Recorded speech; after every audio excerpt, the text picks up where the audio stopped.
રાજકોટના ધોરાજીમાં આગામી સ્થાનિક સ્વરાજ્યની ચૂંટણી પહેલા રાજકીય માહોલ તેજ બન્યો છે। કોંગ્રેસે ખાતર બિયારણના વધતા ભાવ અને મહિલા સુરક્ષાના મુદ્દે ભાજપ સરકારને ઘેરી પ્રહાર કર્યા। કોંગ્રેસના મતે ગ્રામ્ય સ્તરે ખેડૂતોમાં ભારે અસંતોષ છે। બીજી તરફ ભાજપના મહિલા આગેવાનોએ આક્ષેપોને નકારી અને સરકારી યોજનાઓના લાભથી જનતા સંતુષ્ટ હોવાનો દાવો કર્યો। બંને પક્ષો વચ્ચેના આક્ષેપ પ્રત્યારોપ વચ્ચે હવે મતદારો કોના પર મહોર મારશે તેના પર સૌની નજર। વિડીયો બહાર આવ્યો, એક બેનના ધરાર બાવડું પકડીને ઢળી જતા હતા, ફોર્મ ખેંચાયું દાદાગીરી કરીને। બીજેપી એવી દાદાગીરી કરે છે।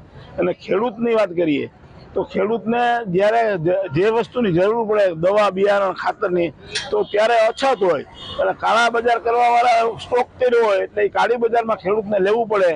અને આ સરકારના મિલી વાળા જે કોઈ લોકો છે એને કમાવાની વાત છે। અત્યારે તો ઉત્પાદનના ભાવ મળતા નથી અને ખાતર, દવા, બિયારણ એના બધાના 3 ગણા 4 ગણા ભાવ થયા છે અને મજૂરી, ડીઝલ એ બધું ડબલ થઈ ગયું છે। અને શિક્ષિત વર્ગ કાંઈ છે નહીં કોઈ, અને બધી તકલીફ છે। ખેડૂતોને પાણી ટાઈમે મળતું નથી, લાઇટ ટાઈમે મળતી નથી, અને એ બધી તકલીફો છે।